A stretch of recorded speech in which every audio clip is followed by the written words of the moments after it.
In 1878, a man sat alone in a lab that had already failed him 1,000 times. No degree, no backing, no reason to believe this attempt would be different from the last 900. His name was Thomas Edison, and he was about to prove that failure was never the opposite of genius. It seems backwards, right?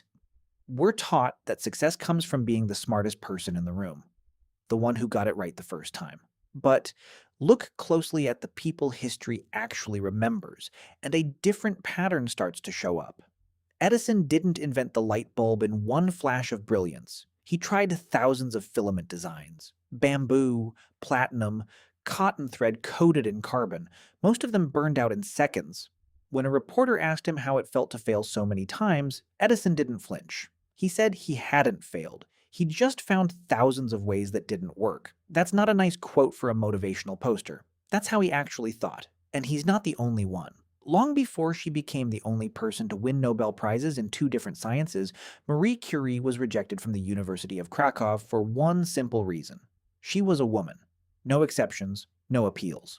So she left Poland, moved to Paris with almost nothing, and studied in an attic so cold the water in her basin froze overnight. She didn't get radium on her first attempt, or her 10th. She processed tons of raw ore by hand in a leaking shed with a dirt floor for 4 years before she isolated a fraction of a gram. 4 years. For less than a gram of material. That shed eventually gave the world X-ray technology and cancer treatment, but almost nobody who uses either knows about the shed. Walt Disney got fired from a newspaper early in his career. The reason given was that he lacked imagination and had no good ideas. The man who would go on to build an empire out of imagination was told, in writing, that he didn't have any. Abraham Lincoln failed in business twice, lost 8 elections, and had a nervous breakdown before he ever set foot in the White House. None of these people were failing quietly in private. They were failing publicly, repeatedly, in ways that would have ended most careers before they started. So here's the question that actually matters. Why didn't it end theirs? But maybe the strangest case belongs to a man most people picture as an old man in a white suit, smiling on a bucket of fried chicken. Before that image existed, Harlan Sanders had already lost almost everything, more than once. He was pushed out of his own restaurant when a new highway rerouted traffic away from his door. He was in his 60s. No savings left, no restaurant, just a chicken recipe and a government pension of about $105 a month. So he started driving, town to town, sleeping in his car, walking into diners and cooking his chicken for owners who almost always said no. By his own count, he was turned down more than 1,000 times before one restaurant finally said yes. He was 65 years old when that yes finally came. Most people are winding down a career at that age. He was just getting started. So here's the question that actually matters. Why didn't any of this end their careers? For a long time, psychologists assumed the answer was talent, that these people simply had more of it, and the failures were just noise along the way to an outcome that was always coming. But here's the strange part. In 2013, psychologist Angela Duckworth ran a study that changed how researchers think about achievement entirely.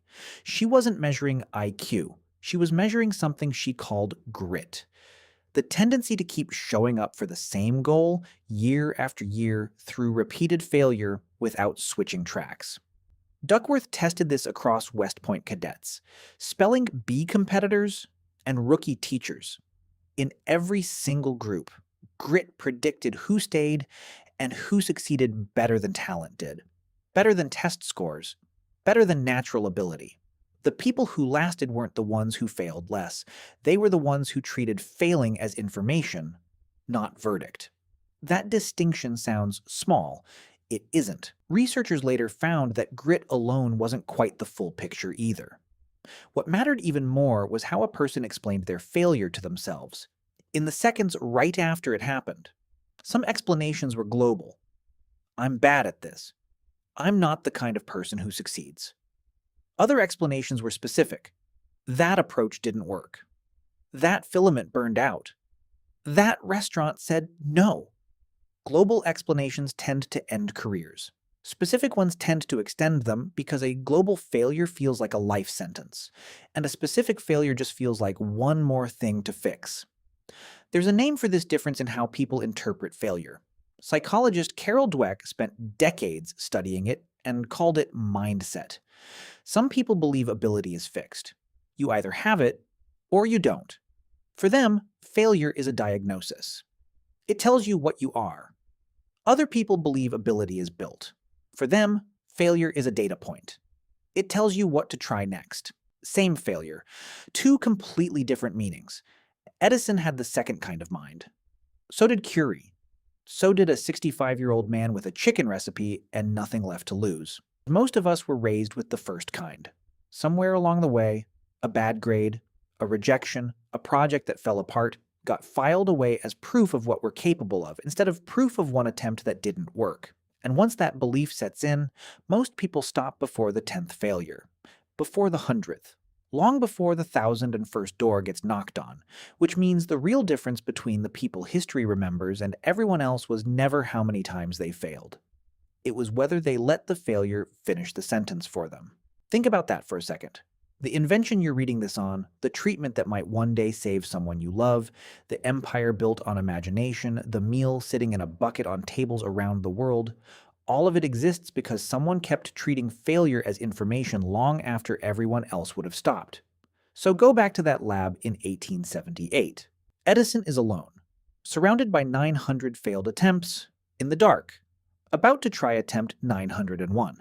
He has no way of knowing this is the one that will work.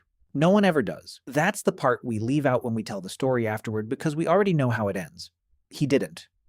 He just knew that failure number 900 wasn't a verdict. It was just failure number 900. And somewhere right now, you're probably sitting on your own version of that lab. A rejected application, a business that didn't work, a recipe nobody wanted 1,000 times in a row. A skill you gave up on because it didn't come easily enough, fast enough. History isn't full of people who never failed.